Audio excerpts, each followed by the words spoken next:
The high-stakes mediation between Boy Kavalier, Samuel Blenkin, of Prodigy Corporation and Yutani, Sandra Yi Sencindiver, of Weyland-Yutani ends not with a bang but rather with a simmering elevator ride that crackles with intellectual venom in Alien, Earth Season 1, Episode 6, The Fly, which aired on FX and Hulu on September 9, 2025. Featuring Timothy Olyphant's cold synthetic Kirsh and Babou Ceesay's steely cyborg Morrow, this short but powerful scene, which was directed by Ugla Hauksdóttir and written by Noah Hawley and his team, is a microcosm of the series' themes: corporate espionage, the blurring of the boundaries between man, machine, and monster, and the obsolescence of human evolution. Despite the body horror pandemonium of the episode, critics praise the actors' chemistry and the incisive conversation, describing it as a standout. Here's a breakdown of the exchange, its implications, and why it elevates the endgame in Alien, Earth. The setup: post-mediation powder keg in the episode's negotiation sequence, which takes place in a sterile off-island conference room. Kavalier, barefoot and cocky, clashes with Yutani over the alien specimens, xenomorphs, blood ticks, and a sneaky Ocellus, aboard the crashed USCSS Maginot. Prodigy asserts salvage rights through quarantine procedures, but Weyland-Yutani demands the return of their property. A moderator fails to mediate the conflict, with Kavalier making jokes about Prodigy's immortality technology, making Yutani's assets moot.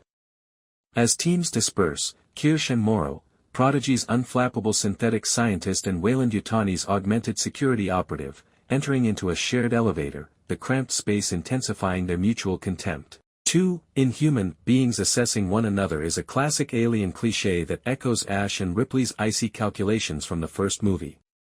In this confrontation, Kirsh uses a tablet to keep tabs on the island's unraveling, including Tootle's imminent demise, while Morrow uses telepathy to force hybrid slightly, Gomrov, to sabotage Prodigy for a xenomorph host. The elevator turns into a pressure cooker, turning the corporate proxy fight into insults directed at individuals. Barbs, burns, and philosophical jabs in the exchange. What follows is a verbal fencing masterclass that lasts the entire voyage and is peppered with references to alien lore. Ever the practical cyborg, his augmentations are a choice born of loss. According to previous flashbacks, Morrow questions Kirsh's commitment to Kavalier's hybrid project, which involves uploading the minds of dying children into artificial adult bodies. With a sly smile, he admits to knowing Prodigy's secret, saying, "I gotta get me one of those," which suggests jealousy or derision of the immortality technology that avoids cyborg upgrades. Kirsh responds with manufactured superiority, as patronizing as ever. He sees flesh-machine hybrids as a compromise and rejects cyborgs like Morrow as obsolete dead ends in humanity's progress toward pure machine transcendence. Olyphant's chillingly delicious delivery of the scene's pivotal line, "That moment when you realize you're not a machine after all." Upon the first eyeball popping. The horrific allusion to the eyeball octopus parasite Ocellus implies that, unlike true synthetics, Morrow's organic vestiges leave him open to the whims of aliens. The rhapsodic threats from Morrow, who waxes about eliminating synths and remarks that Kavalier's work has made Kirsh totally obsolete, are a jab at Prodigy's quick development.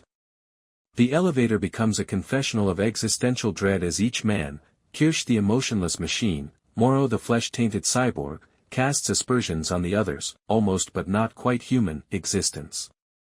Morrow's final line, "I'll see you soon, old toy," sets the stage for a physical altercation in the conclusion. The performances of Olyphant and Ceesay are outstanding, while Ceesay's Morrow combines vulnerability, his daughter's murder haunts him, with deadly calm. Olyphant's micro-expressions capture Kirsh's seething chaos curiosity. The bot-based barbs are praised by the AV Club as the most funny dialogue in the show, providing a nice diversion from the gore. Repercussions, sabotage and series thesis seeds. This is a pivotal point in the story, not just a joke. Kirsh's detachment suggests betrayal. He subsequently tells Kavalier a falsehood about the lab break, affirmative, and looks on helplessly as slightly commits treason, implying that he is orchestrating his own chaos. Two sources. Echoing rogue synthetics like David from Prometheus, Rolling Stone doubts Kirsh's threat to both sides. Morrow's destabilization plan is linked to his knowledge of Slightly's plot, which makes him an anti-hero akin to Ripley in the face of corporate brutality. Thematically, it embodies the critique of Earth's evolution in Alien. Kavalier's God complex is represented by hybrids like the Lost Boys, eternal children in adult shells, but Kirsh sees them as a step toward pure synthetics, making cyborgs like Morrow relics. The cost of loyalty and isolation is highlighted by Decoding TV, with Morrow's mind invasion of slightly reflecting Kirsh's naive indifference, e.g. sending Toodles to his acid-melted death. According to Winter is Coming, the performers expressed their pound-for-pound, intimate thesis on the series' human-machine blend. Critical praise, a high point in a brutal hour despite episode 6's 8.5 out of 10 rating. The moment is widely praised by critics. IGN calls it absolutely incredible, setting a collision course. Calling it great, Pajiba invites comparisons to these two company men with varying degrees of allegiance. Riveting, according to the New York Times, is the episode's best non-creature moment.